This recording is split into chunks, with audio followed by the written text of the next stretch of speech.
ഇന്ത്യയിലെ സ്ത്രീകളുടെ സംരക്ഷണത്തിന് വേണ്ടി ഉണ്ടാക്കിയൊരു നിയമമുണ്ട്. ആ നിയമം കൊണ്ട് ഏറ്റവും കൂടുതൽ ബാധിക്കപ്പെട്ടിട്ടുള്ളത് സ്ത്രീകളാണെന്ന് പറഞ്ഞാൽ നിങ്ങൾ വിശ്വസിക്കുമോ? എന്നാൽ വിശ്വസിക്കണം. IPCയിലെ 498A കുറിച്ചാണ് ഞാൻ പറഞ്ഞു വരുന്നത്. നമുക്ക് അതിൻ്റെ ചരിത്രം നോക്കാം.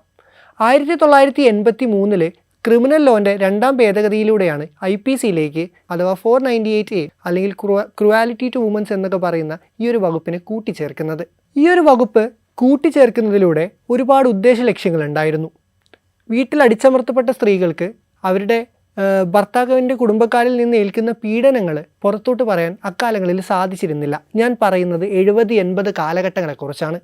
അന്ന് സ്ത്രീകളുടെ ഇത്തരം പീഡനങ്ങളിൽ നിന്ന് അവരെ രക്ഷിക്കുന്നതിന് വേണ്ടിയിട്ടാണ് സർക്കാർ ഇങ്ങനെയൊരു നിയമം പ്രാബല്യത്തിൽ കൊണ്ടുവരുന്നത്. ഈ ഒരു നിയമം വന്നതോടുകൂടി സ്ത്രീകൾക്ക് ഒരു മേൽക്കൈ ലഭിക്കുകയും ഭർത്താവിൻ്റെ കുടുംബക്കാർക്ക് നേരെ ഒരു FIR എത്രയും പെട്ടെന്ന് പോലീസ് ലോഡ്ജ് ചെയ്യുകയും ഭർത്താവിനേക്ക് റിമാൻഡ് ചെയ്യുന്നൊരു സ്ഥിതിയായിരുന്നു ആദ്യ കാലഘട്ടങ്ങളിൽ ഉണ്ടായിരുന്നത്.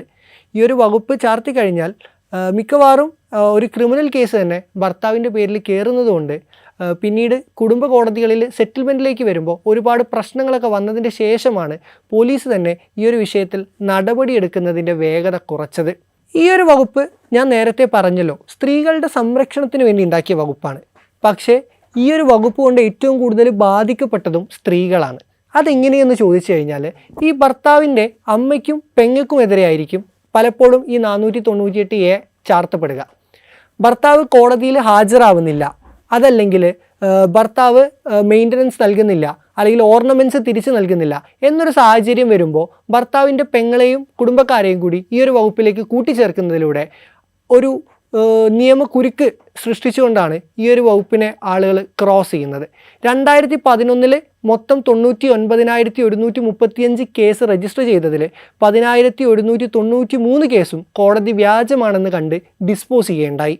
ഈ കേസുകൾ രജിസ്റ്റർ ചെയ്യുന്നതിൽ ബഹുഭൂരിപക്ഷം കേസുകളും സെറ്റിൽമെൻറ്റിലൂടെയാണ് കോടതികളിൽ നിന്ന് തീർന്നു പോകുന്നത്. 2012 എത്തുമ്പോൾ 1,06,527 കേസ് രജിസ്റ്റർ ചെയ്ത് കൊടുത്ത് 16,235 കേസും വ്യാജമാണ്. അതായത് ഏകദേശം 9 മുതൽ 10% കേസുകൾ വ്യാജമാണ്. ഇതിലെ ബഹുഭൂരിപക്ഷ കേസുകളും കോടതി സെറ്റിൽമെൻറ്റിലൂടെയാണ് തീർക്കുന്നത്. അതുകൊണ്ട് തന്നെ അതിൽ എത്ര കേസുകൾ അക്വിറ്റ് ചെയ്തു, എത്ര ഇതിൽ കൺവിക്റ്റ് ചെയ്തു എന്നുള്ളത് നമുക്ക് പറയാൻ സാധിക്കില്ല. കൃത്യമായൊരു കണക്ക് പറയുകയാണെങ്കിൽ 100 കേസ് രജിസ്റ്റർ ചെയ്യുന്നിടത്ത് 10 കേസുകൾ വ്യാജമാണെന്നർത്ഥം. ഞാനീ പറഞ്ഞു വരുന്നതിൻ്റെ അർത്ഥം ഈ 498A കീഴിൽ രജിസ്റ്റർ ചെയ്യുന്ന കേസുകളെല്ലാം വ്യാജമാണെന്നല്ല. ഈ ഒരു വകുപ്പിൻ്റെ വന്നതിന് ശേഷം സ്ത്രീകൾക്ക് ഒരുപാട് മാനസിക ശാരീരിക പീഡനങ്ങളിൽ നിന്ന് രക്ഷപ്പെട്ടിട്ടുണ്ട്. ഡൽഹിയിലെ ഒരു വിഖ്യാതമായ സംഭവമുണ്ട്. 498A വിമർശിക്കുമ്പോൾ പലപ്പോഴും കോടതികൾ എടുത്ത് ഉദ്ധരിക്കുന്നത് ആ ഒരു സംഭവത്തെയാണ്. 15 വർഷത്തോളം ഭർത്താവ് തൻ്റെ ഭാര്യയെ വീട്ടിൽ നിന്ന് രാത്രി മദ്യപിച്ചു വന്ന് ക്രൂരമായി മർദ്ദിക്കുമായിരുന്നു. ഈ മർദ്ദനത്തിൻ്റെ കാരണം സ്ത്രീധനമായിരുന്നു. സ്ത്രീധനത്തിൻ്റെ പേരും പറഞ്ഞ് ഈ സ്ത്രീയെ എല്ലാ ദിവസവും രാത്രി തൻ്റെ മക്കളെ മുന്നിലിട്ട് മർദ്ദിക്കുന്ന ഒരു സ്ഥിതിവിശേഷം ഉണ്ടായപ്പോൾ അവിടെയുള്ള ലീഗൽ സർവീസസ് അതോറിറ്റിയിൽ നിന്ന് വന്ന 3-4 പാരാലീഗൽ വോളണ്ടിയേഴ്സാണ് ഇവർക്ക് ഈ ഒരു വകുപ്പിനെ കുറിച്ച് പറഞ്ഞു കൊടുക്കുന്നത്. ഇവർ ഡൽഹിയിലെ ഒരു കുടുംബ കോടതിയിൽ കേസ് ഫയൽ ചെയ്യുകയും ഭർത്താവിനെ അറസ്റ്റ് ചെയ്യുകയും ഒക്കെ ചെയ്തിരുന്നു. ഇത് ഈ ഒരു വകുപ്പിൻ്റെ ഒരു ഭാഗമാണ്. പക്ഷേ ഇന്ന് ഇന്ത്യയിൽ സംഭവിക്കുന്നത് നേരെ തിരിച്ചാണ്. ഈ ഒരു വകുപ്പ് ആയുധമായി ഭർത്താവിൻ്റെ വീട്ടുകാർക്കും ഭർത്താവിനുമെതിരെ ഉപയോഗിക്കുന്ന സംഭവം. പലപ്പോഴും രാജ്യത്തെ പരമോന്നത നീതിപീഠത്തിന് ഈ ഒരു വകുപ്പിൻ്റെ മേലെ വടിയെടുക്കേണ്ടി വന്നിട്ടുണ്ട്. അതിലുള്ള പ്രധാന ഉദാഹരണങ്ങളായ ചില കേസുകൾ പറഞ്ഞു പോകാം. Dharalakshmi Narayan versus state of Telangana supreme കോടതിയുടെ വിഖ്യാതമായ വിധിയാണ്. അതായത് ആ കേസിൽ ഭർത്താവിൻ്റെ കുടുംബക്കാരുടെ പേര് പരാമർശിച്ചത് കൊണ്ട് മാത്രം അവരെ ഒരു ലിറ്റിഗേഷനിൽ ഉൾപ്പെടുത്താൻ പറ്റില്ല എന്ന് സുപ്രീം കോടതി കൃത്യമായി പറഞ്ഞ കേസാണിത്.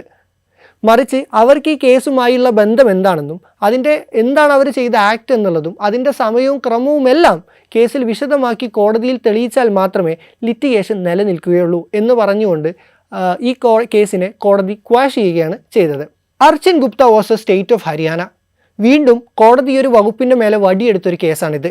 ഈ കേസിൽ ഭർത്താവിനോടുള്ള വ്യക്തിവൈരാഗ്യം അല്ലെങ്കിൽ വീട്ടിലുണ്ടായ ചെറിയൊരു പ്രശ്നത്തിൻ്റെ മേലെ ഭർത്താവിനെയും ഭർത്താവിൻ്റെ കുടുംബക്കാരെയും ഭാര്യ കേസിൽ ഉൾപ്പെടുത്തി. ഈ കേസിൽ ഉൾപ്പെടുത്തിയതിന് ശേഷം ഭർത്താവും ഭർത്താവിൻ്റെ കുടുംബക്കാരും അനുഭവിച്ച നരകയാതനകളാണ് ഈ കേസിൻ്റെ ഫാക്റ്റ് ഉടനീളം പറഞ്ഞു പോകുന്നത്. കോടതി പറഞ്ഞു, ചെറിയൊരു കുടുംബ പ്രശ്നത്തിനെ തീർക്കാൻ പോലീസിനെ ഉപയോഗിക്കരുത് എന്നാണ് കോടതി ഇതിൻ്റെ വിധിന്യായത്തിൽ ഉൾപ്പെടുത്തിയ വാചകം. അതായത് തങ്ങളുടെ വീട്ടിലുള്ള പ്രശ്നങ്ങൾ തീർക്കാൻ അല്ലെങ്കിൽ ഭാര്യയ്ക്ക് ഭർത്താവിനോടുള്ള ചെറിയ സൗന്ദര്യപ്പിണക്കം തീർക്കാൻ പോലും ഇത്തരം വകുപ്പുകൾ ഉപയോഗിക്കുന്നു എന്നുള്ളതിൻ്റെ തെളിവായിരുന്നു ഈ കേസ്. മേലെ പറഞ്ഞ 2 കേസുകളും 498A വ്യാജമായി ഉപയോഗിക്കുന്നതിനെക്കുറിച്ചാണെങ്കിൽ ഇനി പറയാൻ പോകുന്നത് 498A എങ്ങനെയാണ് സ്ത്രീകൾക്ക് ഉപകാരപ്പെടുന്നു എന്നുള്ളതാണ്. Meera versus state of UP ഏറ്റവും അടുത്ത കാലത്ത് നടന്ന പ്രമാദമായ കേസാണിത്. ഇതിൽ സുപ്രീം കോടതി കൃത്യമായി പറയുന്നുണ്ട്, ഒരു വനിത മറ്റൊരു വനിതയ്ക്ക് നേരെ എടുക്കുന്ന അതിക്രമം, പ്രത്യേകിച്ച് വീട്ടിലുള്ള ഇൻലോസ് മരുമകൾക്ക് നേരെ സ്ത്രീധനത്തിൻ്റെ പേരിലാവട്ടെ, സൗന്ദര്യത്തിൻ്റെ പേരിലാവട്ടെ, വിദ്യാഭ്യാസമില്ലായ്മയുടെ പേരിലാവട്ടെ, ജാതി താഴ്ന്നു പോയതിൻ്റെ പേരിലാവട്ടെ, എന്തിൻ്റെ പേരിലും ഒരു സ്ത്രീ മറ്റൊരു സ്ത്രീയെ ആക്രമിക്കുന്നത്, ഡൊമസ്റ്റിക് വയലൻസിൽ അല്ലെങ്കിൽ ഇൻലോസ് ആക്രമിക്കുന്നത് വളരെ ക്രൂരമാണെന്ന് കോടതി പറയുന്നുണ്ട്. കാരണം ഒരു സ്ത്രീ മറ്റൊരു സ്ത്രീയെ ആക്രമിക്കുമ്പോൾ അതിനൊരു സീരിയസ് ഒഫൻസ് ആയിട്ട് കാണണമെന്നുള്ളതും കോടതി പറഞ്ഞു വെച്ച കേസായിരുന്നു Meera versus state of UP. 498A എന്ന് പറയുന്ന IPCയിലെ വകുപ്പ് BNSലേക്ക് വന്നപ്പോൾ 85ആയി. വലിയ മാറ്റങ്ങളൊന്നും അതിൽ വന്നിട്ടില്ല. എന്നാൽ ആ ഒരു വകുപ്പിൽ 100 കേസ് രജിസ്റ്റർ ചെയ്യുന്നിടത്ത് 10 കേസുകൾ വ്യാജമാണ്. ബാക്കിയുള്ള 90 കേസുകളിൽ പകുതിയോളം സെറ്റിൽമെൻറ്റാണ്. പിന്നെയുള്ള കേസുകളിൽ അക്വിറ്റ് ചെയ്യുന്നത് വളരെ കുറവാണ്. നമ്മുടെ നാട്ടിലെ ഒരു പ്രമുഖ അഭിഭാഷകനോട് സംസാരിച്ചപ്പോൾ അദ്ദേഹം എന്നോട് പറഞ്ഞൊരു കാര്യമുണ്ട്. ഈ കേസിൻ്റെ എല്ലാ ഫാക്റ്റ് നമ്മൾ എടുത്ത് വായിക്കുകയാണെങ്കിൽ ഒരുപോലെയായിരിക്കും. വിവാഹം കഴിഞ്ഞ് 3-ാം ദിവസം മുതൽ ഭർത്താവും ഭർത്താവിൻ്റെ വീട്ടുകാരും എന്നെ സ്ത്രീധനത്തിൻ്റെ പേരിൽ പീഡിപ്പിച്ചു എന്നുള്ളതാണ്. അത് കേട്ടിരിക്കുന്ന ജഡ്ജിക്കും വാദിക്കുന്ന അഭിഭാഷകനും കൃത്യമായി അറിയും ഇത് വ്യാജ കേസാണെന്നുള്ളത്, അല്ലെങ്കിൽ ഇവർ പറയുന്നതിൽ എത്രത്തോളം കഴമ്പുണ്ട് എന്നുള്ളത്. പക്ഷേ കക്ഷികൾക്ക് ഇത് പൂർണ്ണമായി വായിച്ചു കേട്ടാൽ മാത്രമാണ് തൃപ്തിയാവുക എന്നാണ് പറയുന്നത്. ഇന്ന് നമ്മുടെ നാട്ടിലെ കോടതികൾ ഈ 498A ഒരുപാട് ഗൈഡ് ലൈൻസ് കൊണ്ടുവരുന്നൊരു സ്ഥിതി ഉണ്ടായി. യഥാർത്ഥത്തിൽ അനുഭവിക്കുന്ന സ്ത്രീകൾ അവർക്ക് ഉപകാരപ്പെടേണ്ടിയിരുന്ന ഈ 498A നമ്മുടെ നാട്ടിലുള്ള സ്ത്രീകൾ ദുരുപയോഗം ചെയ്യുന്നുണ്ട്. ഈ നിയമം കൊണ്ട് ഏറ്റവും കൂടുതൽ അനുഭവിക്കുന്നത് ഭർത്താവിൻ്റെ അമ്മമാരും കല്യാണം കഴിഞ്ഞു പോയ പെങ്ങന്മാരുമാണ്. പലപ്പോഴും ഇവർ പോലും അറിയാതെ ഈ സഹോദരിമാർ ഇതിൽ ഉൾപ്പെട്ടു പോകുന്നു എന്നുള്ളത് നഗ്നമായൊരു സത്യമാണ്. നമ്മൾ സമൂഹത്തോട് ചോദിക്കണം, സ്ത്രീകൾക്ക് അനുകൂലമായൊരു നിയമം മറ്റ് സ്ത്രീകൾക്ക് വിനയാവാതിരിക്കട്ടെ എന്ന് പറഞ്ഞു വെക്കുകയാണ്.